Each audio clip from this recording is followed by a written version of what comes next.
et à toutes, hein, ceux que je n'avais pas eu encore. Merci donc d'être venus si nombreux. Je vous propose simplement de me présenter très rapidement. Moi, je suis donc Isabelle Souquier, responsable du Club Innovation. Je suis aussi directrice générale de Synovora France, qui propose des innovations de rupture en santé et e-santé et qui recherche actuellement des financements pour ces projets. Merci beaucoup à Grégory pour nous avoir aidés dans l'organisation aussi de cet événement, qui est donc Personnes SK Alumni. Et puis, merci surtout à Philippe Coulon, qui a accepté notre invitation et qui a accepté d'animer cette conférence qui s'annonce passionnante. Je crois que les outils de design, c'est quelque chose dont on entend beaucoup parler et qui est souvent utilisé, mais parfois, voilà, on n'a pas toujours une visibilité. Donc là, ça nous permettra de nous éclairer là-dessus. Oui, et donc, de l'autre côté, parce que j'ai un truc à écouter, mais oui. Pardon? Je pense qu'il y a quelqu'un qui a oublié de se mettre en mute. Ah, ça doit être ça alors, ouais. Bon, très bien. Pour rapidement vous présenter Philippe, en tout cas, c'est donc quelqu'un qui est de promo 98 de l'ESCA, et puis qui est spécialiste donc du design collaboratif, qui est cofondateur de Openfield, une structure de conseil et de formation spécialisée justement dans le design collaboratif et les méthodes dont il va nous parler, et qui est auteur aussi de nombreux ouvrages, dont notamment le livre Collaboration by Design. Voilà, je vous propose que tout le monde donc a éteint donc ses micros pour pas qu'il y ait d'interférence, et puis je laisse du coup la main à Philippe Coulon pour sa présentation. Merci beaucoup. Je suis très heureux d'être là et très heureux de voir certains noms sur l'écran. Quelques mots pour me présenter, puis après je rentrerai dans la présentation.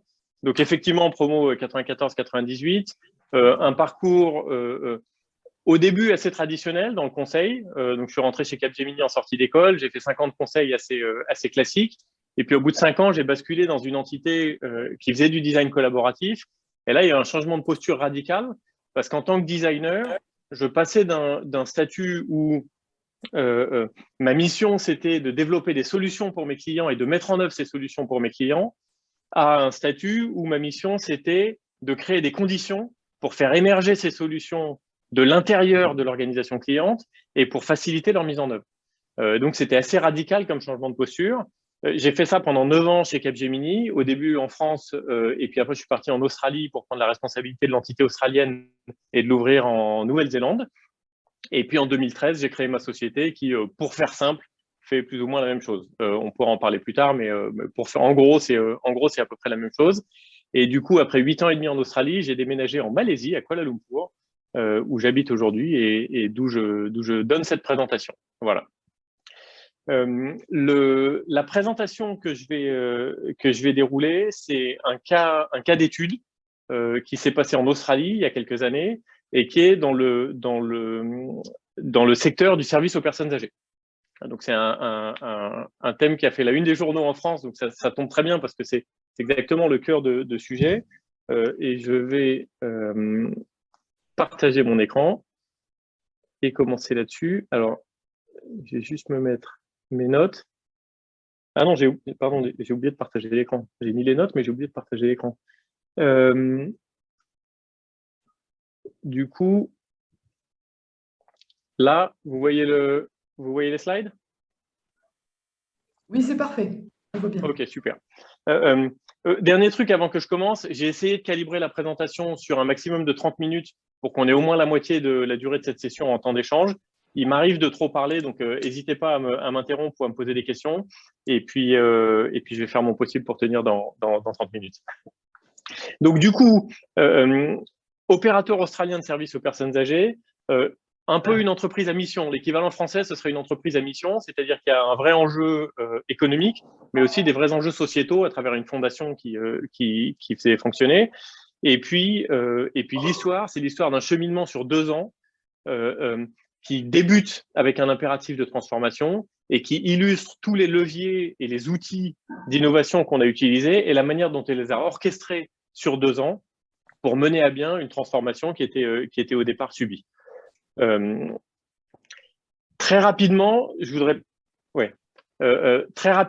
parler d'un modèle qu'on a développé chez Openfield et qui nous a servi à structurer la démarche. Alors, je ne vais pas rentrer dans trop de détails parce que sinon, on va y passer un temps fou. Mais ce modèle, on l'appelle le modèle de la plateforme de changement. Et c'est un modèle de transformation systémique qui est destiné à aider les organisations et les communautés à gérer le changement autour d'un levier principal qui est l'innovation. Alors, le modèle, il repose sur un principe fondamental qui est que le changement, quand on le pense en tant que consultant, ça consiste à faire des plans, à dérouler des plans et à mettre en œuvre une conduite du changement et de la com interne ou externe. Et nous, on est plutôt dans une logique d'expérimentation, de fonctionnement en essai-erreur, avec un cap qui est très clair et au service de ce cap, un moteur d'innovation qui permet d'expérimenter des outils, des pratiques, des comportements, des modèles, et puis, quand ils font leurs preuves, de les déployer. Le cœur du modèle, c'est cette articulation entre la navigation stratégique et la navigation opérationnelle, et qui nous rappelle qu'on a besoin d'une part d'une ambition et d'une vision qui est très claire, et d'un niveau d'alignement très fort au niveau du leadership, et d'autre part, une capacité super agile de navigation opérationnelle, et surtout, et c'est la boucle, la courroie de transmission entre les deux, on a besoin d'un dialogue permanent entre ces deux pôles, pour s'assurer constamment, d'une part, de l'alignement stratégique dans les expérimentations qu'on lance, et de l'autre part, du fait que les enseignements qu'on tire de ces expérimentations, elles remontent dans la discussion stratégique. Et autour de ça, on a 4 leviers supplémentaires, dont je parlerai au fur et à mesure de la présentation, dont on considère qu'ils sont essentiels dans une logique de transformation par l'innovation. Il y a les environnements physiques et digitaux de travail, quel contexte on crée pour la collaboration et pour la création de valeur. Le corpus de connaissances, donc c'est l'ensemble de modèles, outils, méthodes, vision du monde qu'on a à notre disposition pour mener nos missions à bien. Écosystème et communauté, c'est assez clair. Et puis la régénération narrative, c'est une version un peu améliorée du storytelling. Donc ce modèle-là, il nous a servi à chaque fois qu'on était exposé à une situation un peu complexe, à décrypter où on en était et à décider des prochaines étapes ou des projets qu'on allait mettre en œuvre.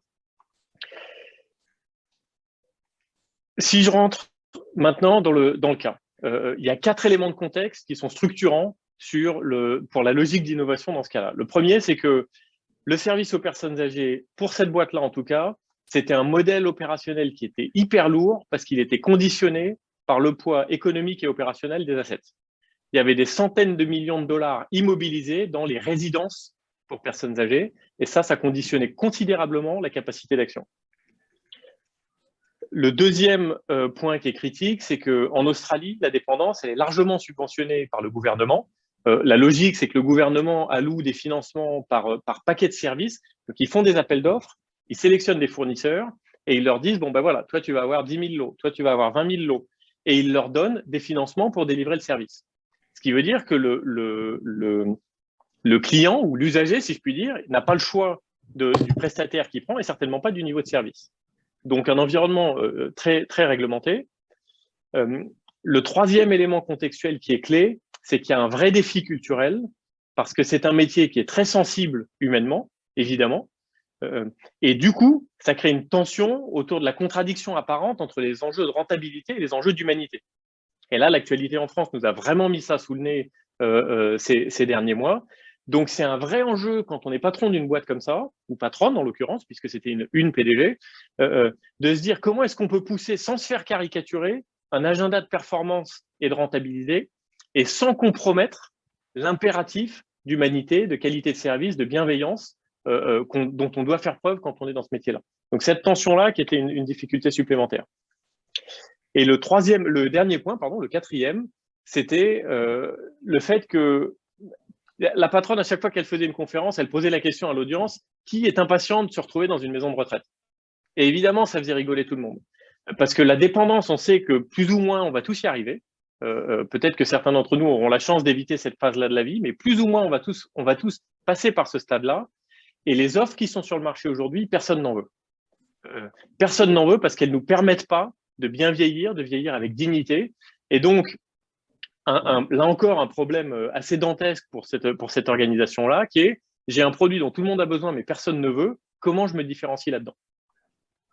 Donc ça, c'est le contexte. Le déclencheur de la mission, le problème, et là, du coup, on arrive au modèle, déclencheur externe, décision du gouvernement de déréguler le secteur. Donc, le Parlement australien vote une loi pour faire passer d'un modèle où on finance les opérateurs de services autour de packages de services prédéfinis à on va donner une allocation aux personnes âgées et on va les laisser choisir leur fournisseur de services. Et ça révolutionnait complètement le marché parce que ça introduisait de la concurrence. Et la boîte, elle n'était pas du tout prête à ça. Alors, on aurait pu dire qu'ils auraient dû le voir venir. La vérité, c'est qu'elle n'était pas du tout prête à ça. Et par ailleurs, elle avait déjà une culture extrêmement poussiéreuse. Zéro culture d'innovation, même pas de culture du projet, ce qui était assez fascinant. Le projet a commencé vers 2015. Ils n'avaient jamais fait de projet. Toutes les activités de l'organisation étaient gérées en ligne. Donc, c'était assez lunaire. Et donc, cette perturbation-là arrive. Et quand une perturbation comme ça arrive, la question qui se pose pour l'équipe de leadership, c'est comment est-ce qu'on gère le tsunami? Comment est-ce qu'on va gérer une déstabilisation aussi forte et comment est-ce qu'on va le faire suffisamment vite pour pas se prendre le mur alors que la législation, elle va être mise en œuvre je crois qu'ils avaient 2 ou 3 mois de préavis avant que la réforme rentre en vigueur. Et d'autre part, l'autre question, c'est au-delà de ça, comment est-ce qu'on assure notre longévité à long terme? Parce que si on rentre dans un marché concurrentiel, ça ne va pas du tout être aussi simple que quand on était dans un marché réglementé.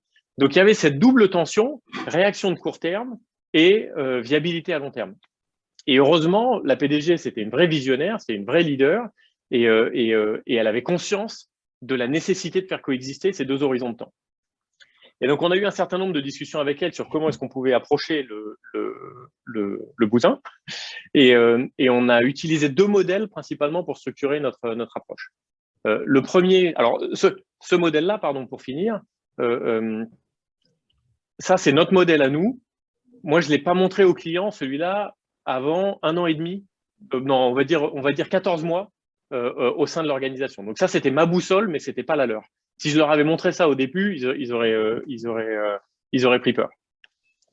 Donc, le modèle qui leur a pas fait prendre peur, c'était un modèle de McKinsey qui est sur les horizons de temps de l'innovation, qui définit 3 horizons de temps. Un premier horizon pour maintenir et défendre le business actuel, donc rentabiliser et mieux monnayer le business model actuel. Un deuxième horizon de moyen terme qui est de faire émerger des nouveaux business models, mais des nouveaux business models adjacents au modèle existant. Et puis le troisième horizon qui est la vraie innovation de rupture. On va sur des nouveaux territoires où on invente, où on répond à des besoins auxquels on ne répondait pas du tout avant. Et du coup, pour cette organisation, pour IRT, l'enjeu d'horizon 1, c'était vraiment de s'adapter et de rester en activité. L'enjeu de l'horizon 2, c'était de trouver des nouveaux modèles, notamment autour des soins à domicile, parce qu'ils avaient déjà identifié le fait que les soins à domicile, c'était l'avenir de leur métier, mais ça représentait une part infime de ce qu'ils mettaient sur le marché. Et puis, le troisième horizon, qui était le plus important et en même temps le plus difficile, c'était de développer une culture de l'innovation pour pouvoir produire en permanence des nouveaux business models. Parce qu'elle avait la conscience que si on traitait l'horizon 2 une fois et qu'après, on retournait dormir, c'était qu'une question de temps avant que les business models de l'horizon 2 deviennent obsolètes. Un business model, par définition, ça a vocation à devenir obsolète. C'est qu'une question de temps. Et donc, elle avait conscience que si on ne traitait pas maintenant l'horizon 3, qui était développer une capacité pérenne d'innovation, ils allaient résoudre le problème pour 2-3 ans, mais le même problème se reposerait dans 2-3 ans. Donc, comment on devient une organisation innovante et apprenante dans la durée? Donc ça, c'est le premier modèle qui a structuré notre approche. Le deuxième, qui est plus simple et sans doute plus connu, c'est un modèle de strategizer qui articule la tension entre l'exploitation et l'exploration. Où l'exploitation, ça consiste à l'amélioration progressive de la proposition de valeur, l'expérience client, le modèle de distribution, ce qu'on veut, mais l'amélioration progressive de l'existant. Et ça améliore le chiffre d'affaires, ça améliore les résultats, mais ça fait que retarder le déclin. Ça résout aucun problème structurel, la partie exploitation. La partie exploration, en revanche, elle permet d'inventer des nouveaux modèles. C'est l'océan bleu, pour ceux qui connaissent le livre.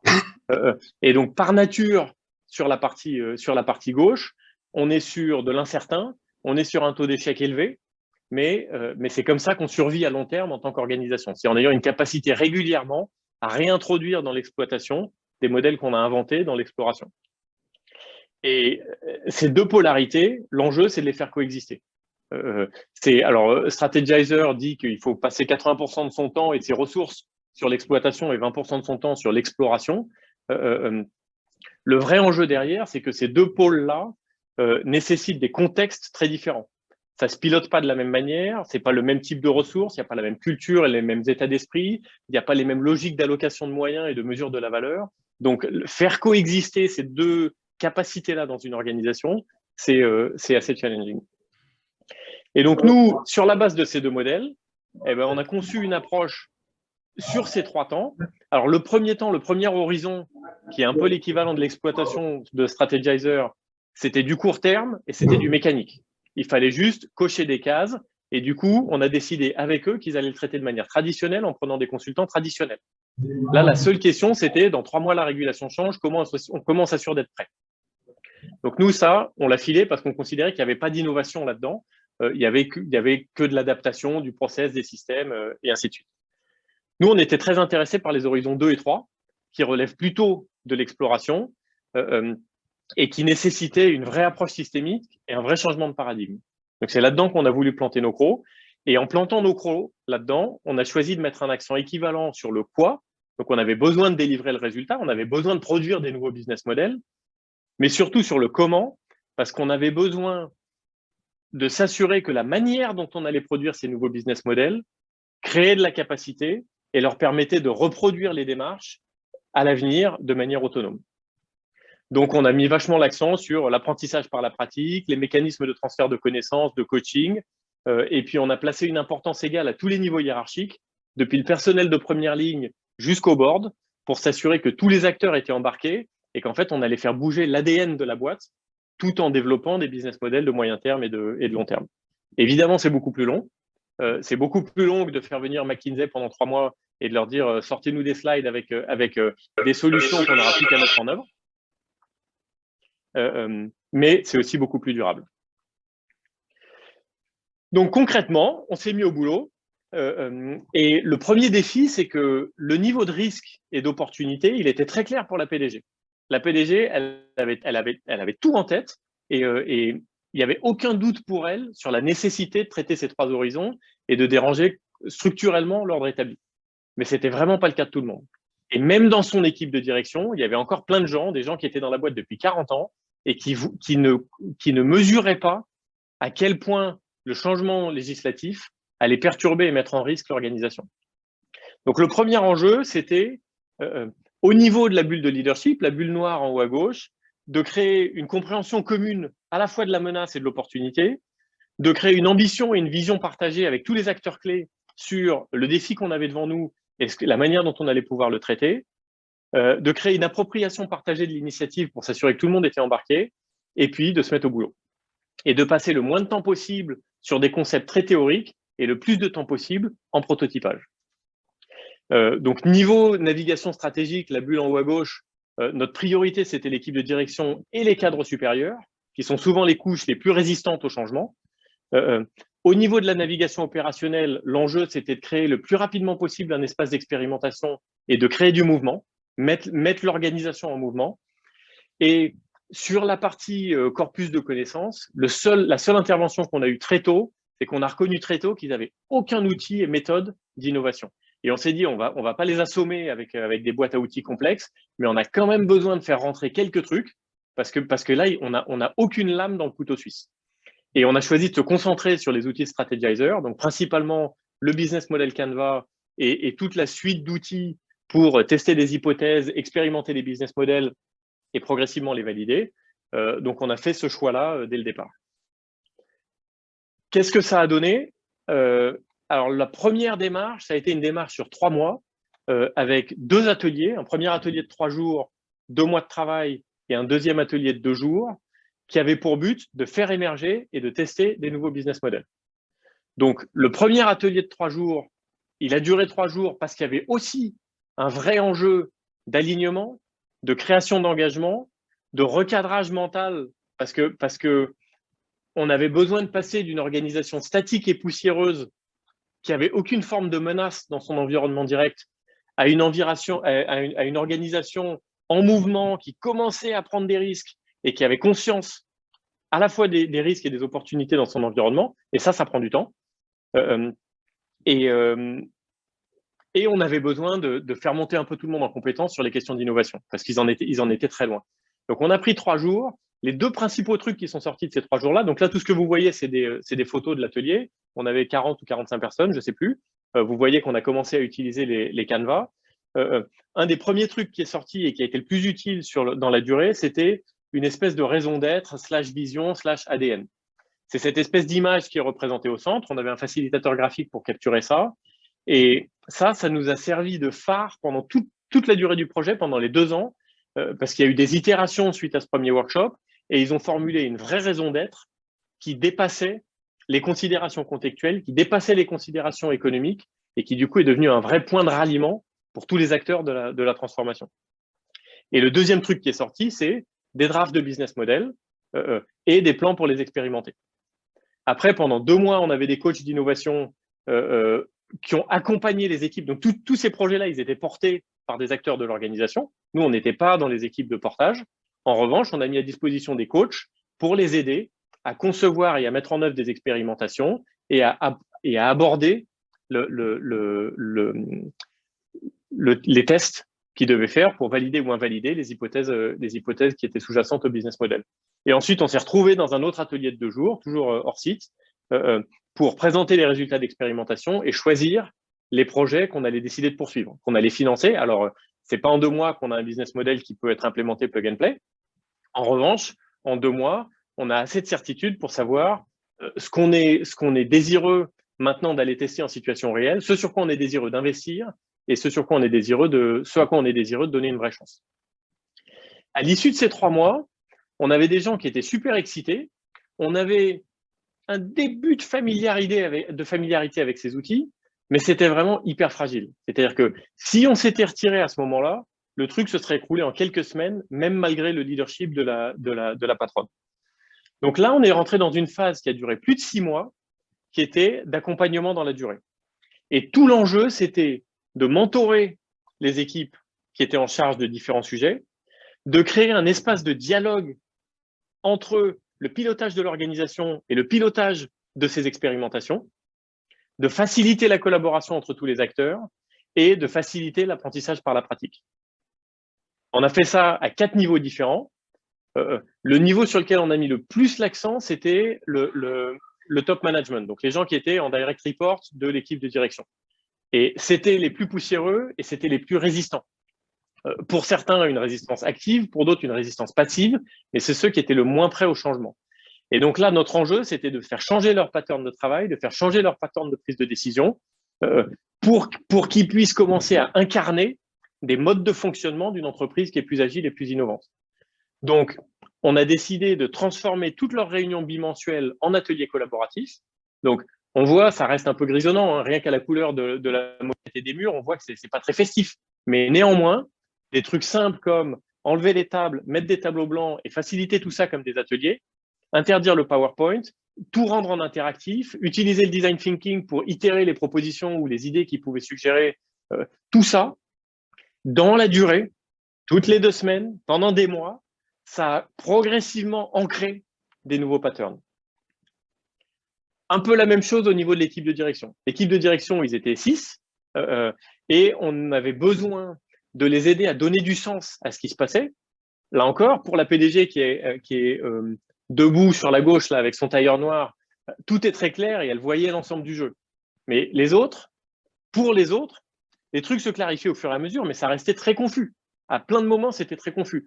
Donc, les aider à donner du sens aux signaux que leur organisation leur envoyait, garder une longueur d'avance. Et c'est pas facile parce que souvent, quand on donne la main aux équipes pour qu'elles se mettent à innover elles-mêmes, elles nous dépassent. Très vite, elles nous dépassent. Donc, comment garder une longueur d'avance par rapport aux équipes et puis, là aussi, changer les patterns de travail et de prise de décision.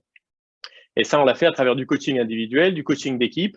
Et le slide qu'on voit là, c'est un format qu'on a inventé, qu'on a appelé le Leadership Sandwich, qui est un atelier de 3 jours, où le premier jour et le 3e jour, c'est uniquement l'équipe de direction dans une logique de coaching. Et le jour du milieu, c'est un atelier d'une journée avec toutes leurs équipes, donc avec les gens qu'on voyait sur les slides précédents. Et ça devient quasiment une logique de prototypage pour eux de comportements managériaux. Donc voilà, donc là encore, un accompagnement à ce niveau-là. 3e niveau d'accompagnement, le board. Parce que là aussi, il y avait un bon niveau de résistance. Ils n'avaient juste pas l'habitude d'une organisation qui prend des risques, qui fait des paris et qui expérimente. Donc là, l'enjeu, c'était de mettre de côté les conservatismes et d'encourager la prise de risque, et puis de recadrer la notion de risque et d'opportunité. Leur faire comprendre que le risque, ce n'était pas de faire des expérimentations et d'échouer. Le risque, c'était de rien faire. Parce que rien faire, c'était une trajectoire certaine vers le déclin. Et donc là encore, on s'est mis à designer et à faciliter toutes les réunions du board. Là, vous voyez qu'on a introduit de la facilitation graphique, on a fait des ateliers sur des business models Canva avec eux parce qu'ils avaient besoin de comprendre les logiques d'innovation. Et le board debout avec des post-it devant des tableaux blancs, c'était jamais vu dans cette boîte. Et puis, on a fait intervenir des intervenants sur différentes méthodes d'innovation. On les a secoués, on leur a donné de l'appétit, de l'excitation, du renouveau. Et très rapidement, donc ça, c'était sur la courroie de transmission. Les deux autres leviers qu'on a activés, c'était sur l'environnement physique et digital et sur le portefeuille de connaissances. Donc, en environnement physique, on a ouvert un espace collaboratif. On a pris 200 mètres carrés au siège et on en a fait un espace d'atelier, toujours avec l'idée que si on change l'environnement de travail, on change les patterns de fonctionnement. Et on a introduit des méthodes de co-design, de design thinking et de facilitation pour que la totalité des sujets, moyennement ou très complexes, soient traités de manière collaborative et en utilisant des techniques créatives. Donc là, ce que vous voyez, c'est la PDG de l'entreprise qui, entre-temps, avait arrêté de se teindre les cheveux. Donc maintenant, elle a les cheveux blancs, alors que sur les photos d'avant, elle était brune avec des cheveux très noirs, et le patron de la stratégie. Et ce qu'on voit derrière, c'est le modèle de gouvernance. Donc c'est comme ça qu'on a travaillé avec eux sur la refonte du modèle de gouvernance. Et puis progressivement, donc ça on l'a fait pendant peut-être 8-10 mois. Et progressivement, au fur et à mesure, on a commencé à déborder de l'espace d'expérimentation et à affecter le reste de l'organisation. Ce qui se passait, c'est que les expérimentations qu'on faisait, elles nous permettaient d'identifier et de traiter ponctuellement les incohérences avec le reste de la boîte, en termes de structure, de gouvernance, de stratégie. À chaque fois, on se heurtait aux politiques d'achat, aux politiques de recrutement, au tableau de bord de pilotage, parce que tous ces trucs-là étaient orthogonaux par rapport aux démarches d'innovation qu'on était en train d'essayer de lancer. Et donc, le fait d'avoir fait la preuve par l'exemple de manière alternative de faire les choses, ça nous a permis de rendre ces conversations difficiles à la fois légitimes et évidentes. Ça ne devenait plus un sujet. Voilà, on a contourné telle règle et ça s'est passé 10 fois mieux et on l'a fait 5 fois de suite. Est-ce que ce ne serait pas le temps d'abolir la règle?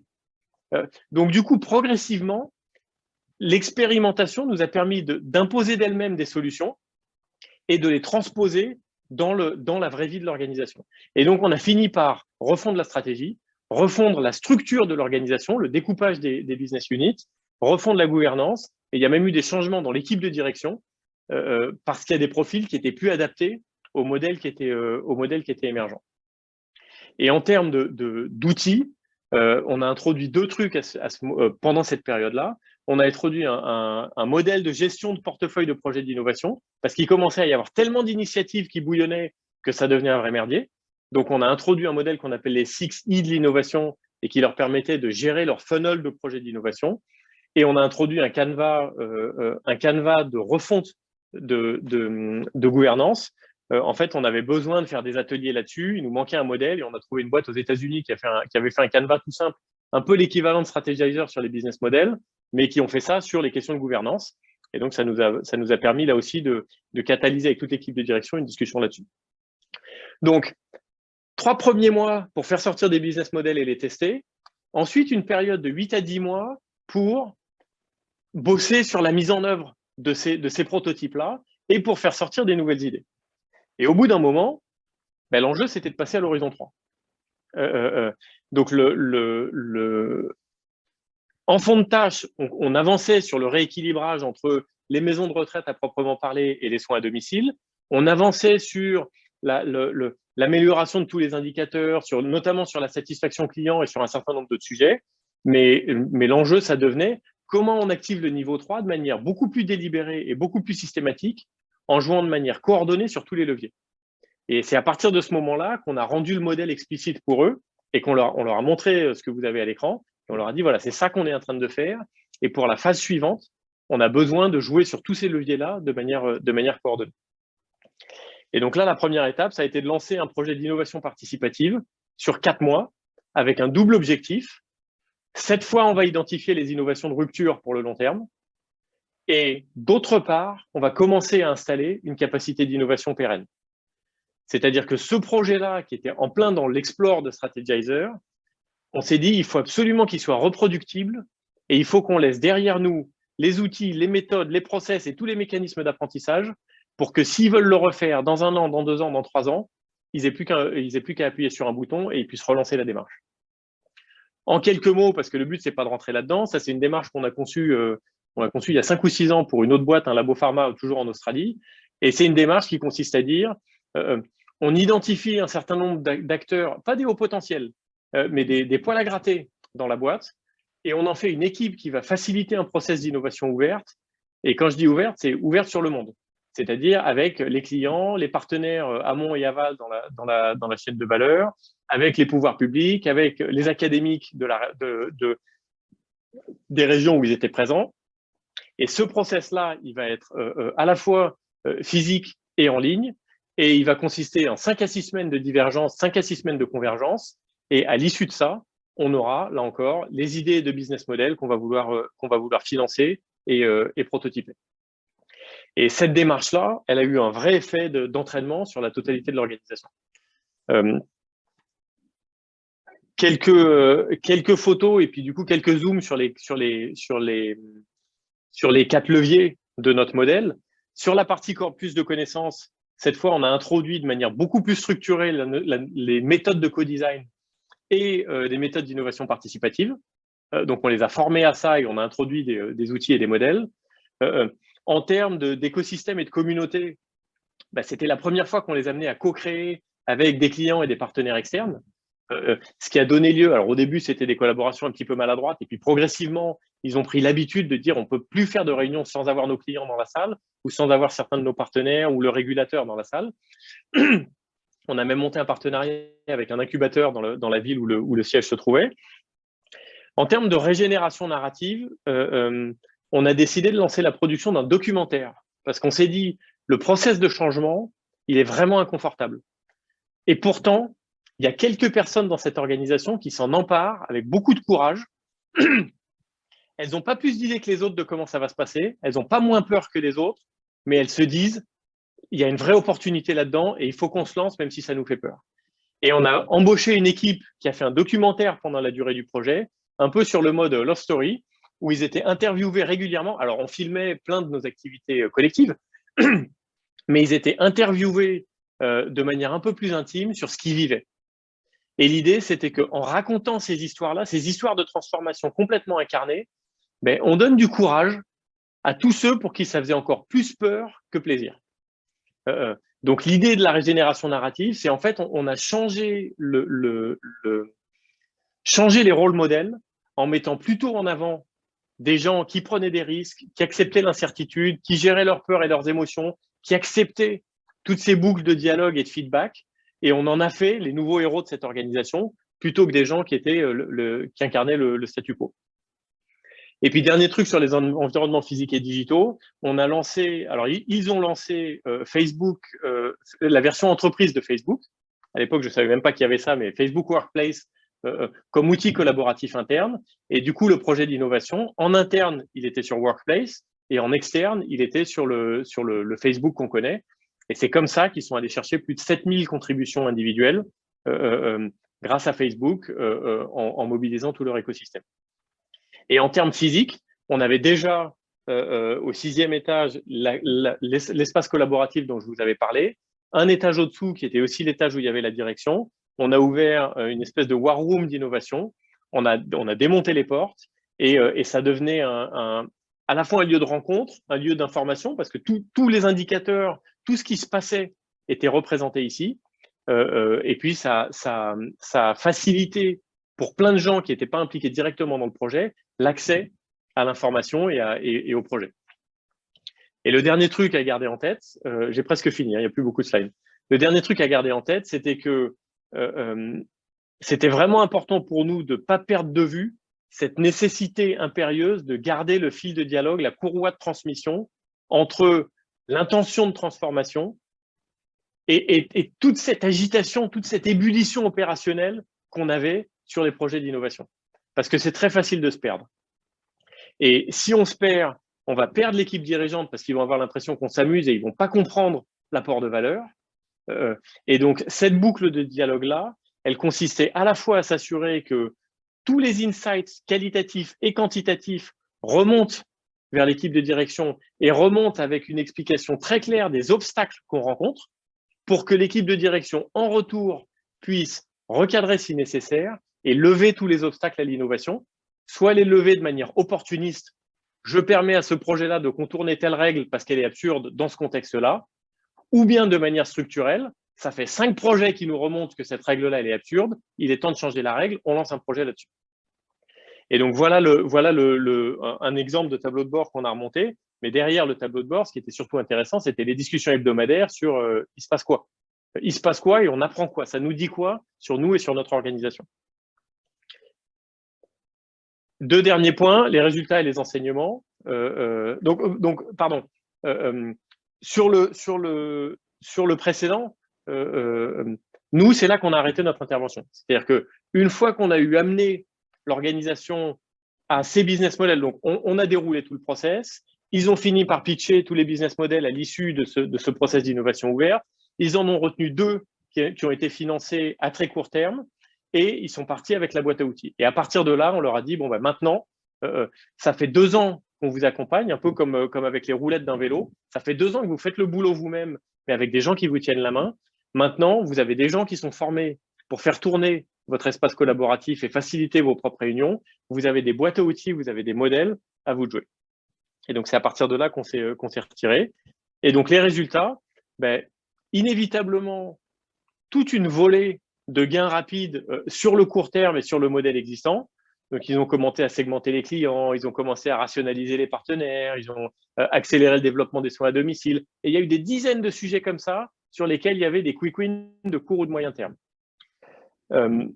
Ils ont développé des vrais nouveaux modèles d'affaires, de business model en bon français. Donc, ils sont allés sur des nouveaux territoires sur lesquels ils n'étaient pas du tout. Par exemple, ils ont monté une académie des services aux personnes âgées, une université, un institut de formation, dans lequel ils ont accepté leurs concurrents. Donc, ils sont rentrés, en gros, sur le marché de l'éducation. Ils sont rentrés dans les services financiers, avec l'accompagnement des personnes âgées sur le droit à la succession, notamment en utilisant des technologies blockchain pour tracer, avec l'idée de coffre-fort numérique et d'aller tracer tous les documents pour faciliter les logiques de succession. Le blockchain, si on leur en avait parlé 2 ans avant, ils nous auraient regardé avec des yeux de poisson rouge. Ils sont rentrés sur les questions de voitures autonomes, parce qu'ils se rendaient compte que la mobilité, c'était un de leurs principaux problèmes. Donc, au début, c'était dans leur village pour personnes âgées, parce qu'ils ne pouvaient pas mettre ces véhicules-là sur la route, mais ils ont commencé à prototyper ce genre de trucs pour redonner de la mobilité à leurs résidents. Donc, sur des sujets qui ne sont pas complètement décapants, mais qui sont quand même assez loin de leur point de départ. Et puis surtout, ils ont pris un certain nombre de décisions qui vont façonner l'organisation pour les 10 prochaines années. Alors, par exemple, j'ai commencé ma présentation en parlant du poids très fort des assets. Ils ont décidé de séparer la gestion des infrastructures et des actifs de la gestion des services. Et un peu sur le modèle de ce qu'a fait Accor, les hôtels Accor il y a quelques années, de désinvestir sur les assets pour libérer de la capacité de financement sur les services, structurants en termes de business model. Ils ont de la même manière distingué beaucoup plus nettement la partie for profit de l'organisation et la partie sociale de la fondation, en disant le fait que ce soit sous le même toit, ça crée une vraie confusion, et du coup, la rentabilité ou la performance, c'est des mots un peu tabous dans l'organisation. Donc, ils ont scindé les deux en disant il y a une organisation dont l'enjeu, c'est de faire du revenu et du profit, et celle-là, elle va alimenter du coup la fondation pour que la fondation, elle aussi, se professionnalise et puisse avoir plus d'impact. Donc, scinder ces 2 notions pour pouvoir créer 2 cultures différentes. Développer des partenariats dans la durée avec des incubateurs et des accélérateurs. Et le dernier point, qui était hyper structurant aussi, c'est passer dans une logique de plateforme de services. En fait, ils ont réalisé qu'ils ne pourraient pas développer seuls tous les services dont leurs résidents ou leurs clients avaient besoin. Et pourquoi pas évoluer vers un modèle de plateforme où ils allaient mettre à disposition de leurs clients des services fournis par d'autres organisations, par des tierces organisations. Et puis, vraiment en 2 mots, les facteurs clés de succès, pour moi, sans aucune hésitation, la force du leadership, pour créer et maintenir un espace d'expérimentation pendant une durée aussi longue avec autant d'incertitudes, c'était un vrai tour de force. Et à la fois, au niveau de l'équipe de direction et du conseil d'administration, ils ont été remarquables là-dessus. Pardon, voilà, c'est la force du leadership. Le deuxième, l'ancrage dans la raison d'être. Donc, le fait d'avoir cette espèce de moto dès le départ qui dépassait les considérations commerciales ou contextuelles, ça fait qu'à chaque fois qu'il y avait des désaccords, à chaque fois qu'il y avait de la peur, à chaque fois qu'il y avait des engueulades ou des doutes, on pouvait revenir à l'étoile du Nord. On pouvait revenir au phare dans la nuit et se rappeler qu'on visait tous la même chose. Et à partir de là, on recommençait à dérouler la pelote sur le comment. Et ça, c'était vraiment puissant. Le côté inclusif et intersectoriel, ils n'auraient jamais dépassé le paradigme de leur métier si on n'avait pas fait rentrer les clients, le régulateur, les communautés, l'université et ainsi de suite. Donc, ça a un rôle énorme. Et de la même manière, l'appropriation partagée. Donc, le fait d'impliquer tous les acteurs depuis la personne de l'accueil jusqu'au board, on sait que les gens s'approprient ce qui contribuent à créer. Donc, le fait on avait un principe de design dès le départ que tout devait être co-designé avec les acteurs clés. Et ça a permis une appropriation qui fait que le projet a toujours été porté par toute l'organisation. Et puis, le dernier point qui est aussi lié quelque part à une culture d'innovation, c'est un vrai changement d'approche sur la planification stratégique. Et ils ont basculé d'un mode assez vieux jeu où la stratégie, c'est un truc qui se planifie, s'exécute, se mesure et se met à jour en fonction des mesures, à un truc où l'enjeu, c'est de définir une vision et une ambition qui sont hyper robustes, mais après, à faire preuve d'une agilité à toute épreuve dans la mise en œuvre et d'une capacité à pivoter à tout moment en fonction de ce qu'on apprend et du sens qu'on donne aux expérimentations qu'on fait. Et ça, c'était un vrai changement de paradigme aussi dans le pilotage de l'organisation et ça a joué un rôle énorme. Ouais, j'avais dit 30 minutes et j'ai fait un bon 40. Hein. Voilà pour la présentation. Parfait, merci beaucoup Philippe. Je propose que maintenant on passe à la temps d'échange avec les questions. Est-ce que certains ont des questions peut-être à poser justement à Philippe sur cette présentation? Bonjour, je m'appelle Céline Germain. J'ai une première question. Est-ce que vous m'entendez bien parce que j'ai un casque? Oui, c'est parfait. Alors, en fait, c'était hyper intéressant. Merci beaucoup. En fait, des questions, j'en ai plein, mais il faut un peu de temps pour les décanter aussi. Ouais. Première question, j'ai pas bien compris si tu avais commencé, enfin, avec ton équipe, à travailler sur des choses concrètes comme des business models ou si tu avais travaillé d'abord à modifier la culture. J'ai l'impression que c'était un peu les deux en même temps, mais je suis pas sûre. Les deux, mon capitaine, en fait. Le premier atelier de 3 jours, dans notre jargon, on appelle ça un design shop. Et c'est vraiment l'accent, il était mis simultanément sur le quoi et le comment. Donc, du premier atelier de 3 jours sont bien sortis des idées de business model et un plan pour les expérimenter. Mais pour faire ça et pour le faire d'une manière qui a du sens, il fallait que ça se fasse en même temps qu'une remise à plat des évolutions du contexte et de ce que ça crée comme opportunité et comme risque, et de la création d'une ambition commune. Donc, il fallait qu'on crée cette espèce d'intention, de désir de se réinventer et de surmonter l'obstacle. Il fallait qu'on mette les mêmes mots sur l'obstacle et sur les opportunités qui étaient inhérentes à cet obstacle-là.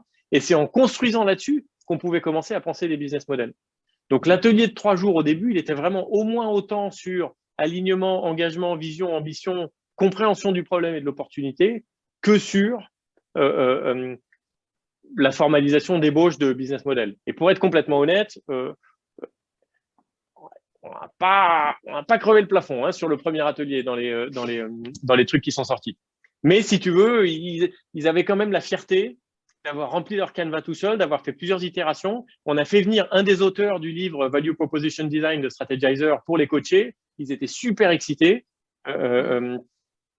Et du coup, il y avait à la fois l'embarquement, à la fois l'apprentissage et l'expérimentation. Et tout ça, c'était les 3 premiers mois. D'accord. Et une fois que vous avez eu donc des premiers business models à tester, concrètement, comment vous avez fait pour les tester? Ah ben, concrètement, alors là, pour le coup, on a été assez didactique. Hein. On a repris dans la boîte à outils Strategizer, ils ont des fiches, ils ont ce qu'ils appellent des fiches expérimentation. Et donc, il y a toute une méthode qui consiste à dire, bon ben, sur quelles hypothèses quelles sont les hypothèses qui sous-tendent notre business model? Sur ces hypothèses-là, quelles sont celles qui sont le plus structurantes? Quelles sont celles qui sont le make or break? Du coup, celles qui sont le make or break, c'est celles qu'il faut aller tester. Qu'est-ce qu'on peut imaginer comme expérimentation pour aller tester ces hypothèses? Et là-dessus, ils avaient des coachs. Donc, à la fois, on leur a donné les outils, on leur a expliqué comment ils marchaient, et puis ils avaient quelqu'un à la demande pour leur tenir la main, pour pouvoir avancer là-dessus. Alors, pour certains, c'était aller interviewer des clients. Pour d'autres, c'était construire un petit prototype tout simple et puis aller le montrer, aller dans des maisons de retraite pour le montrer.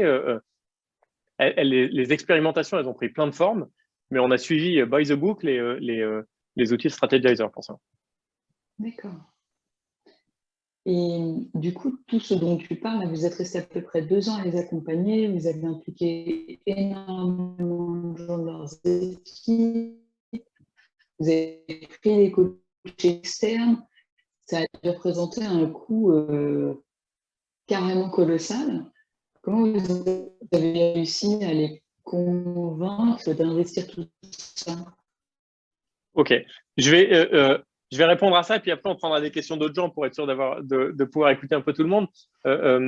Donc effectivement, le coût était assez élevé.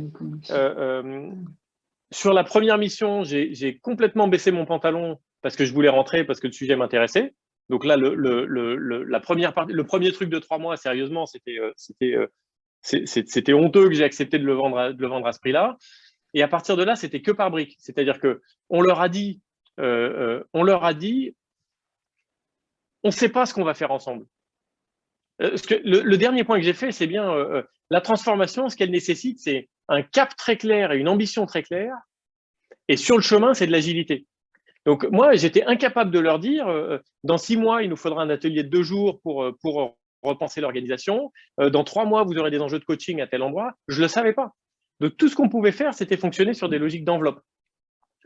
Et donc, à intervalles réguliers, ils remettaient des enveloppes. Et à chaque fois, on se disait, bon, ben là, voilà, nous, les risques et les opportunités qu'on voit.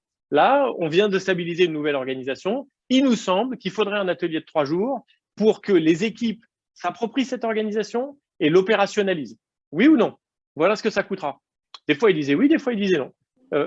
Et puis, après, on a encore poussé le vice. Quand on a ouvert l'espace collaboratif, on a testé un truc qu'on essaye de tester de plus en plus avec des clients, c'est les value-based pricing, donc le pricing à la valeur. Et on leur a dit, on vous facture le service comment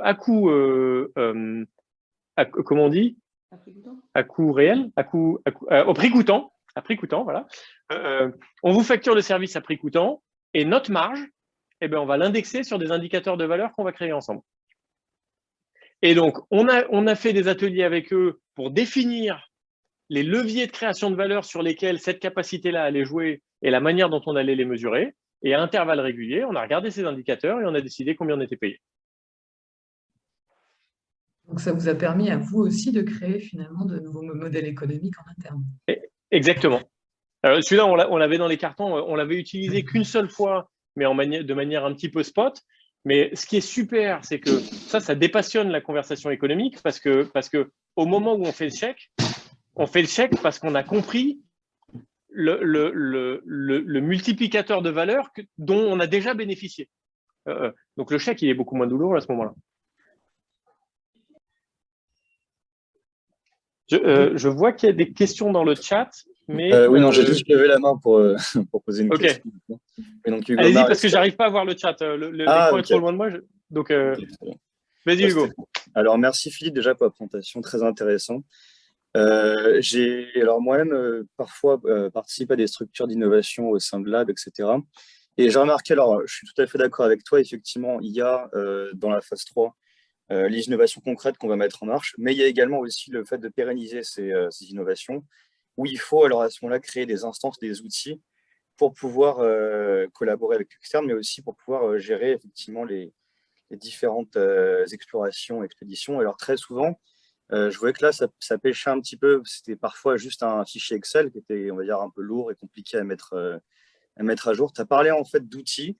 Alors, tu as parlé d'un Canva et tu as parlé aussi d'une gestion de portefeuille d'innovation. Je suis assez intéressé en fait par ces éléments-là, si tu peux nous en dire plus.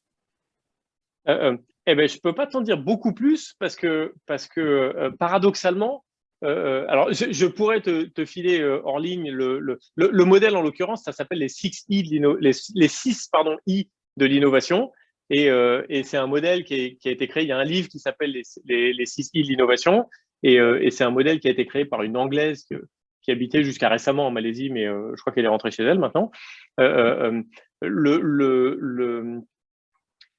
Moi, mon métier, et je sais que souvent ça surprend, hein, mais moi, je suis expert en rien. Moi, ma seule expertise, c'est le design collaboratif. Donc, moi, mon expertise, c'est de dire à tel moment, le point de blocage critique, c'est qu'il manque un outil. Et du coup, je mets le système en mouvement pour qu'on trouve l'outil. C'est pas moi qui vais chercher l'outil. Moi, paradoxalement, je ne devrais pas dire ça, hein, mais moi, je ne suis pas expert en innovation. Moi, je suis expert en transformation. Si on veut transformer pour devenir plus innovant, pas de problème. Mais du coup, moi, mon rôle, par rapport à la partie méthode et outils de notre modèle, mon rôle, c'est d'identifier est-ce que l'organisation a à sa disposition les bons modèles, méthodes, outils et représentations du monde pour leur permettre de créer la valeur qu'ils ont besoin de créer. Et dès lors que ce point-là devient un obstacle, mon métier, c'est de mobiliser le système pour apporter les modèles et ou les méthodes et ou les outils et ou les représentations du monde qui permettent de débloquer. Et l'idée, c'est de faire ça un peu en juste à temps, comme dans la manière dont on produit les bagnoles sans stock. C'est-à-dire que si jamais on fait rentrer des nouveaux modèles ou des outils à un moment qui n'est pas exactement le moment où ils en ont besoin, eh ben, on crée de la fatigue, on crée de la lassitude et on brûle du gaz pour rien. Ouais, c'est peut-être trop tôt, quoi. Voilà. Donc, le jour où quelqu'un dit « Ah putain, je suis emmerdé, là, franchement, ma vie serait plus simple si j'avais un truc comme ça. » Ok, super, on va le trouver. On le teste, t'adores ça, très bien, parle-en à tes potes. S'ils veulent l'essayer, que tout le monde essaye, que tout le monde adore, ça deviendra une boîte à outils officielle de la boîte. Si tu l'essayes, que tu trouves ça nul, ou bien que tu l'essayes, que tu trouves ça génial, mais que personne d'autre trouve ça génial, eh ben, très bien, tu auras essayé un truc et on n'en parle plus. Ok. Et dans le cas d'usage, là, il y a eu, c'était quelque chose de particulier ou pas sur leur gestion de portefeuille qu'ils ont mis en place?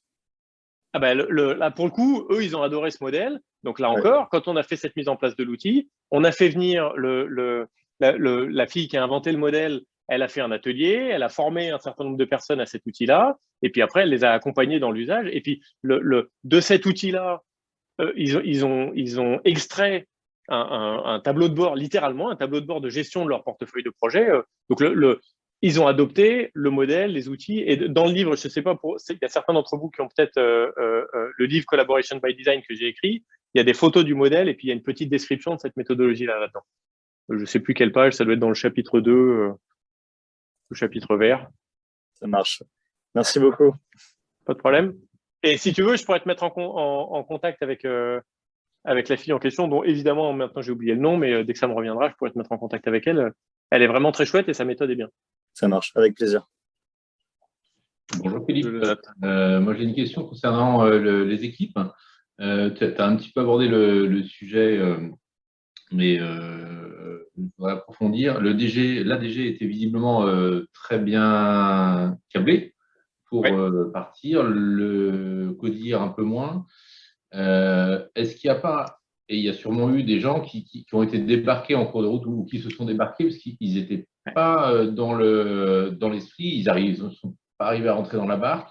Est-ce que c'est, alors j'imagine un peu à tous les niveaux, est-ce que ça arrive au niveau du CODIR parce que ça crée aussi des tensions, ces mouvements, et donc ça génère en effet domino pas mal de mouvements ou de déséquilibres.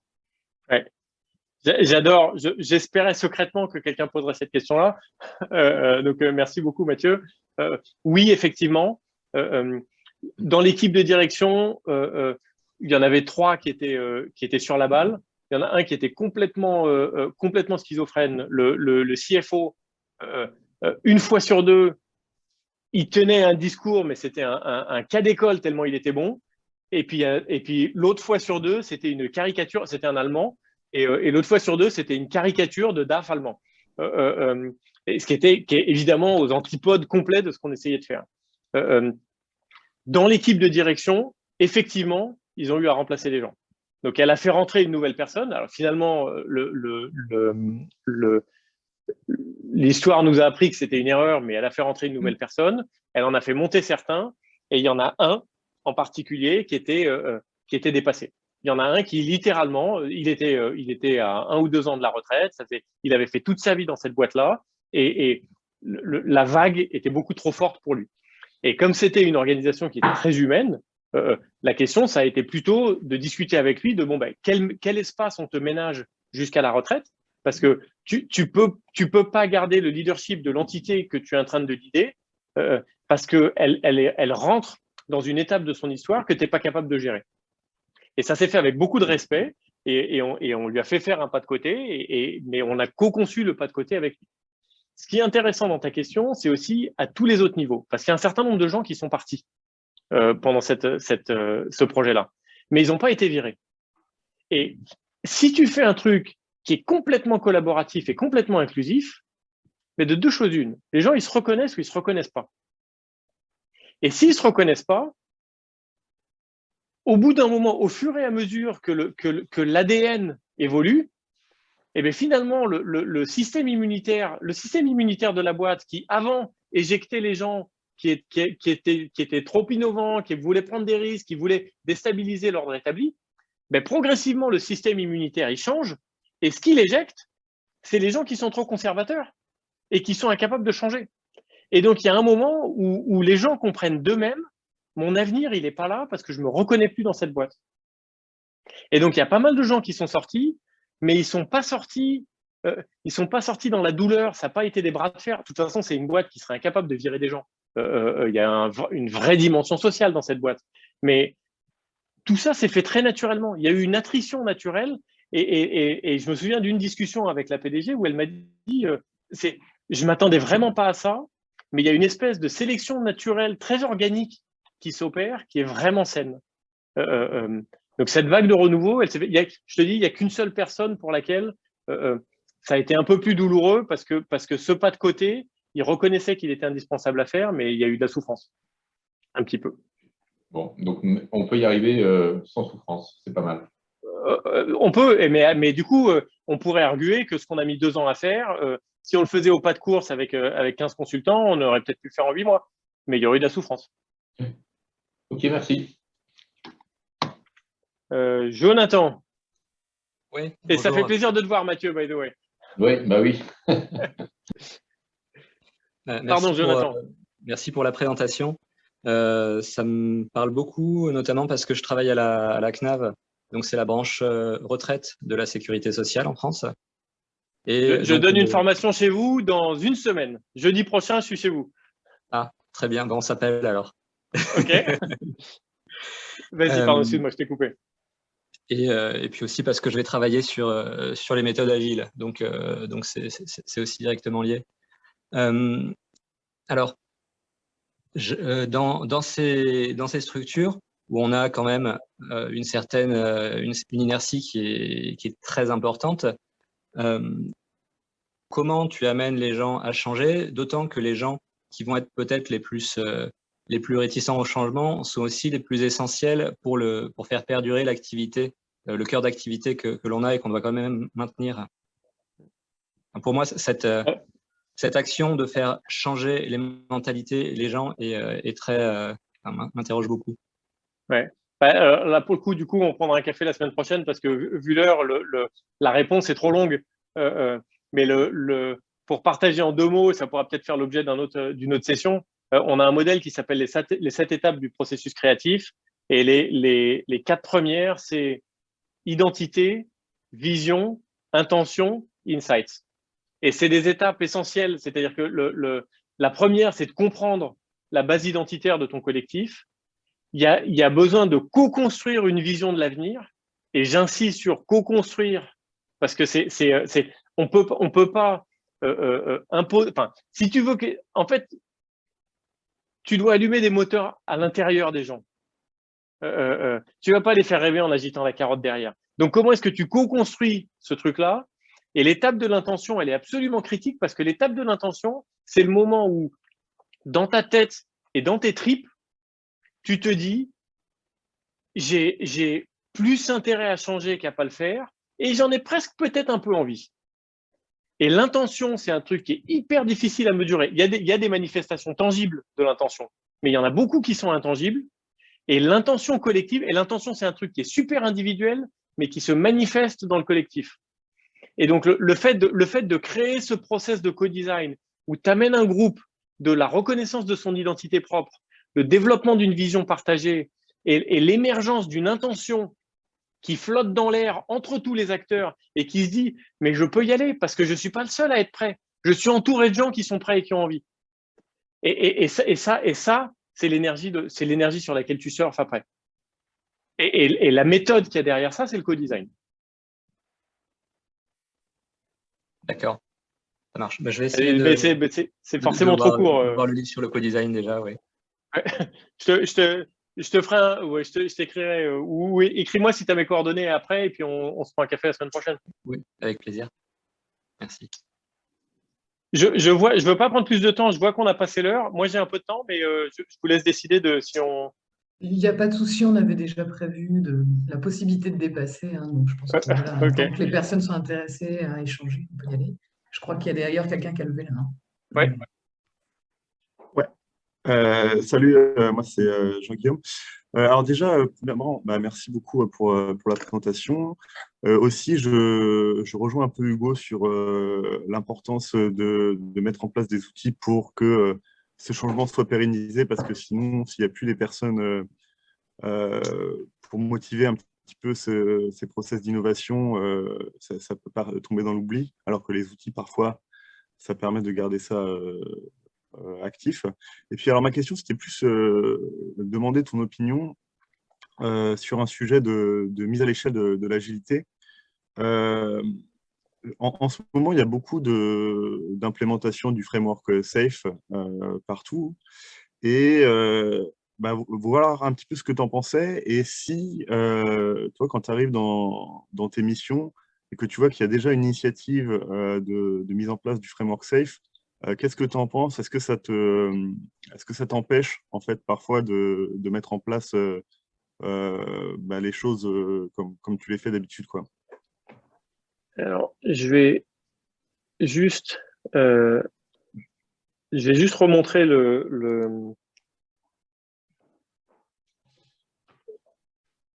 Là, vous voyez quoi, du coup? On te voit voit. changer la caméra. Ok. Ok.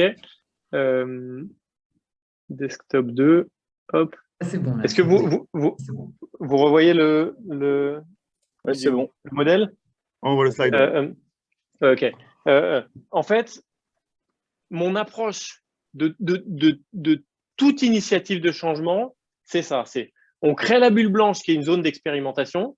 Et là-dedans, par rapport à ta question sur l'échelle, il peut y avoir un projet ou il peut y en avoir 100. Moi, je m'en fous. Mais il y a un espace dans lequel les conditions de travail sont différentes et correspondent à la cible. La capacité à prendre des risques, à financer, à recruter, à prendre des décisions, tout ce que tu veux. Et dans cet espace-là, les règles sont différentes. Et moi, mon métier, c'est de créer le contexte, en anglais, j'appelle ça l'échafaudage, autour de cet espace-là, pour s'assurer de la clarté stratégique, de l'alignement stratégique, du pilotage, et puis de l'articulation avec les écosystèmes et les communautés, de la transformation du narratif, et ainsi de suite. Donc moi, s'il y a au milieu de ça, au milieu, on peut mettre des projets d'innovation, mais on peut mettre des projets sur le développement durable, on peut mettre des projets sur l'agile, on peut mettre ce qu'on veut. Moi, ma question, c'est comment est-ce que par l'expérimentation, on transforme une boîte?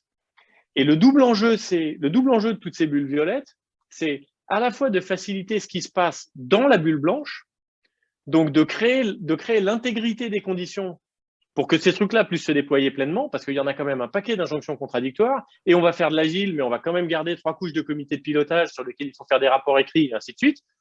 Donc, il y en a partout des injonctions contradictoires. Donc, le premier truc, c'est comment est-ce qu'on crée un espace qui a de l'intégrité pour l'expérimentation. Et le deuxième truc, c'est le passage du blanc au rose.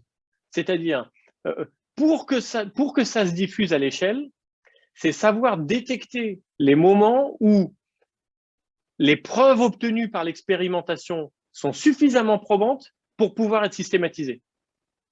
Et ça peut se faire par petites touches. On change un outil, on change une petite règle, on change un template, ou ça peut se faire par projet hyper structurant. J'ai fait un projet dans une banque australienne où ils ont fini par réaliser que leur modèle de procurement les rendait cons. Parce que le modèle de procurement des prestataires informatiques obligeait tout le monde à avoir des attitudes contre-productives pour se protéger. Quand ils ont compris ça, ils ont refondu les logiques d'achat, et ça, c'était un projet qui était un peu plus lourd. Ils se sont aussi rendus compte que les indicateurs d'évaluation de leur business analyst étaient là aussi contre-productifs, parce qu'ils déployaient l'agile et ils continuaient à mesurer les business analysts sur le nombre de bugs trouvés et résolus. Alors que l'agile, c'est justement l'idée, c'est de prévenir, c'est en partie de prévenir les défauts. Donc ça, c'était des changements moins lourds.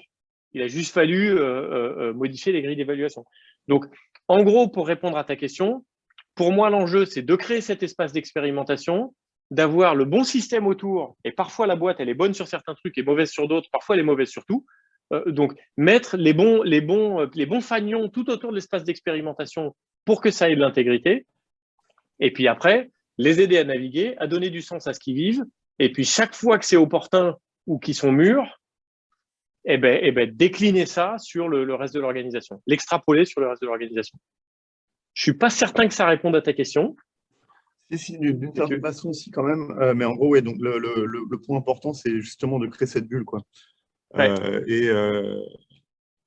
Ouais, ok. Bah, moi, ça me va. Enfin, si je peux juste ajouter quelque chose, la question, c'était avec cette mode de mettre safe partout, est-ce que tu arrives dans des entreprises où tu essayes de créer cette bulle et du coup, vu qu'ils viennent déjà d'implémenter un framework agile avec plus ou moins d'agilité dedans, est-ce que est-ce que tu en as déjà pâti et ça a rendu la création de cette bulle plus compliquée en fait? Peut-être pas du tout. Hein, non, parce qu'en fait, moi, avec la vision de mon modèle, ce que ça me dit, c'est dans ma bulle méthode et outils, qui est en bas à gauche de mon modèle, là-dedans, il y a Safe. Voilà, ça fait partie des outils qu'ils ont à leur disposition pour voir le monde. Voilà, il y a des boîtes qui l'ont, il y a des boîtes qui l'ont pas. Il y a des boîtes dans lesquelles cette boîte à outils-là, elle est déjà super saine et il n'y a rien à rajouter. Et puis, des fois, il faut composer avec d'autres trucs.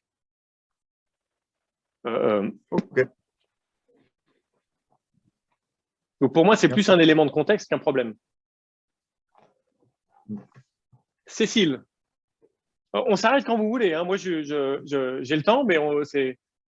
Oui, je propose qu'on prenne les dernières questions, puis après, on se consacre juste quelques minutes justement pour échanger sur le club, si ça vous va. Super. Bonjour à tous.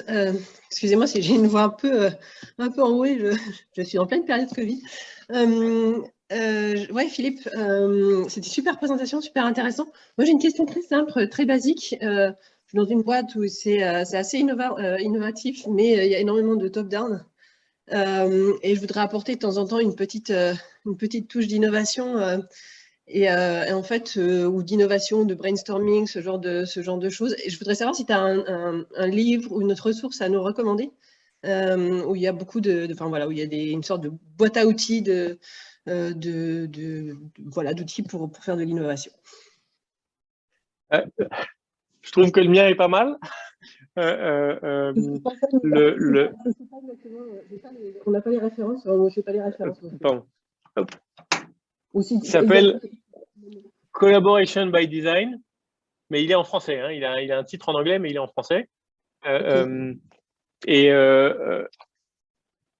il est très centré sur le co-design. Et grosso modo, c'est l'utilisation du design thinking au service de la conception de process d'innovation et d'innovation et de transformation. Moi, j'ai adoré le livre de Eric Ries. En fait, Eric Ries, il a fait The Lean Startup et après, il a fait The Startup Way. Je sais pas comment ils l'ont appelé en français. Je trouve que le deuxième était vraiment chouette parce que c'est l'application des méthodes de start-up à la transformation d'entreprise. Donc ça, c'est vraiment un livre que j'ai adoré.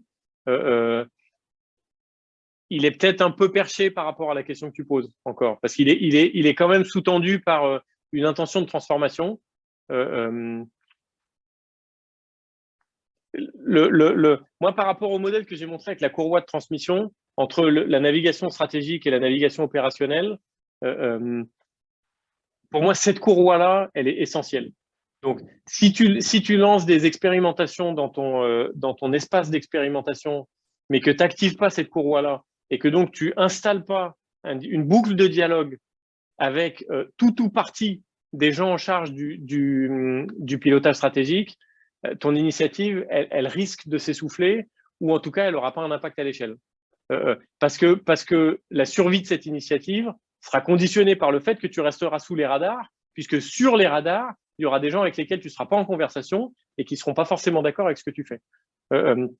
Donc, pour moi, la capacité à créer cette boucle-là, et cette boucle-là, elle alimente ta capacité d'expérimentation et donc ton impact.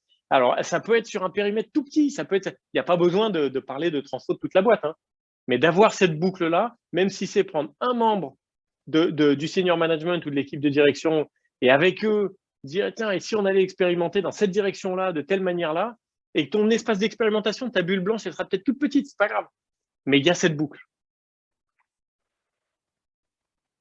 Si tu n'es pas capable à un moment donné de corréler, de connecter ce que tu fais plus ou moins à l'intention ou aux priorités stratégiques de la boîte, tu t'exposes à ce qu'on te dise, peut-être à juste titre, que tu consommes les deniers de l'organisation à mauvais escient. Il faut le faire bien, en effet. Ouais.